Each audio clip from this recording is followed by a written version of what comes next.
Perkenalkan, saya Imam Sina Sabrina, guru pertama SD Negeri 19 Kota Jambi. Sebagai seorang guru, penting bagi kita untuk memahami karakteristik peserta didik sebagai pedoman dalam merencanakan strategi pembelajaran yang bermakna, model dan media pembelajaran yang sesuai, serta dapat menjadi pedoman dalam menentukan teknik asesmen pembelajaran yang tepat.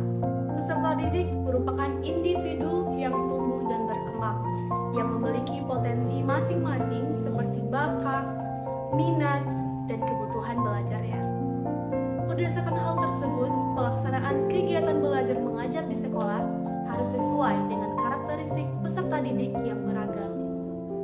Peserta didik berasal dari status sosial ekonomi yang berbeda-beda. Dilihat dari latar belakang pekerjaan orang tua, terdapat peserta didik dengan orang tua seorang guru, wirausahawan, pegawai negeri, pedagang, petani, dan juga mungkin seorang buruh. Di samping itu, peserta didik juga dapat berasal dari keluarga yang mampu, cukup mampu, dan bahkan dari keluarga yang kurang mampu. Untuk itu, seorang guru harus mampu bersikap adil dalam memberikan pelayanan kepada peserta didik, serta memberikan tugas yang mampu diselesaikan oleh semua peserta didik dari berbagai kalangan ekonomi. Sebagai warga negara Indonesia yang kaya akan budaya, peserta didik tentu saja memiliki budaya dan bahasa yang berbeda-beda. Berdasarkan perbedaan tersebut, seorang guru harus mampu mengakomodasikan perbedaan dengan mempertimbangkan keragaman budaya, sehingga materi yang disampaikan oleh guru dapat diterima oleh semua peserta didik. Salah satu contoh pembelajaran yang berbasis budaya adalah membiasakan peserta didik mengenal budaya dan jati diri mereka di kelas, membiasakan menyanyikan lagu daerah, serta mengaitkan kegiatan pembelajaran dengan budaya yang ada di sekitar. Sebagai masyarakat Indonesia yang religius, peserta didik yang berasal dari berbagai daerah di Indonesia tentu saja memiliki kepercayaan yang berbeda-beda. Sehingga dalam kegiatan pembelajaran, seorang guru harus mampu menempatkan posisi yang adil dan tidak diskriminatif. Dalam kegiatan pembelajaran yang memperhatikan keragaman agama, guru memberikan kesempatan kepada peserta didik untuk berdoa menurut kepercayaan yang dianutnya. Memberikan peserta didik kesempatan untuk melakukan ritual keagamaan, sehingga dengan demikian, guru sudah menerapkan pembelajaran yang memperhatikan karakteristik peserta didik berdasarkan agama. Perbedaan karakteristik peserta didik dimulai dari latar belakang sosial, budaya, dan agama yang ada di sekolah perlu dikelola secara baik. Perbedaan yang tidak dikelola secara baik akan menimbulkan permasalahan-permasalahan dalam pembelajaran, sehingga mengakibatkan tidak tercapainya tujuan pembelajaran dengan maksimal.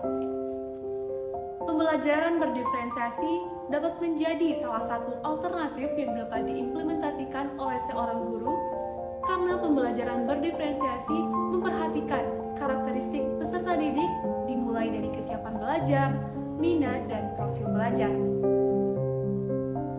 Dalam menerapkan pembelajaran berdiferensiasi, guru perlu memikirkan tindakan yang masuk akal sehingga peserta didik dapat mengerti dan memiliki informasi atau ide. Serta guru dapat memberikan beragam pilihan di mana peserta didik dapat memilih dengan cara seperti apa mereka ingin menyampaikan ide atau informasi terhadap apa yang mereka pelajari. Agar peserta didik dapat memiliki pengalaman belajar yang bermakna, guru harus mampu membuat pemetaan kebutuhan dan karakteristik setiap peserta didik di kelas dengan melakukan asesmen awal kognitif dan non-kognitif yang berdasarkan dari kesiapan belajar peserta didik, minat peserta didik, dan profil belajar peserta didik. Profil belajar mencakup visual, auditori, dan kinestetik.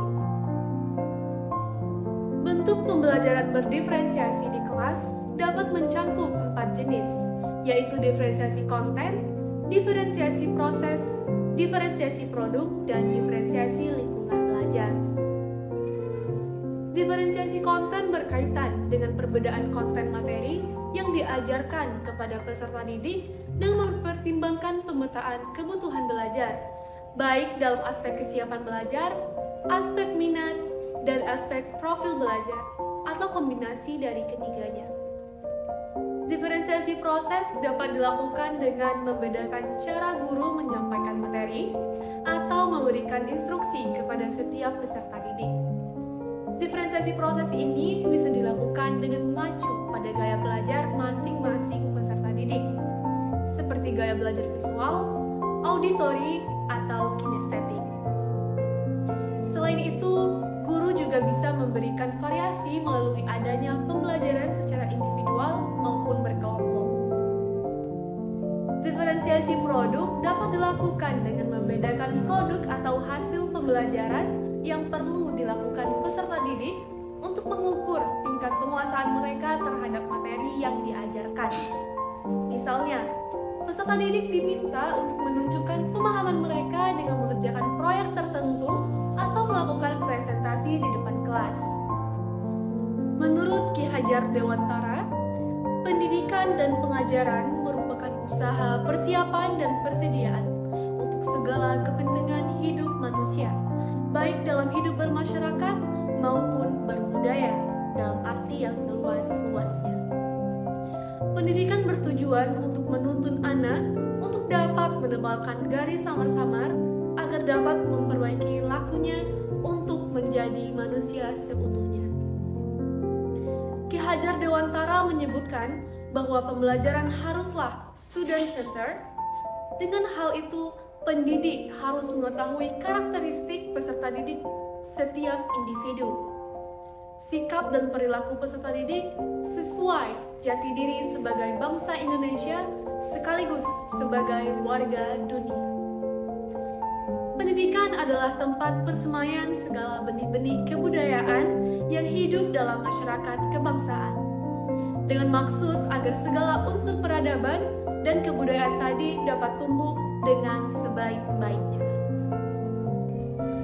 Itulah pemaparan tentang pentingnya pembelajaran yang berpihak kepada peserta didik dan dapat diimplementasikan melalui pembelajaran berdiferensiasi dan sejalan dengan konsep pemikiran Ki Hajar Dewantara.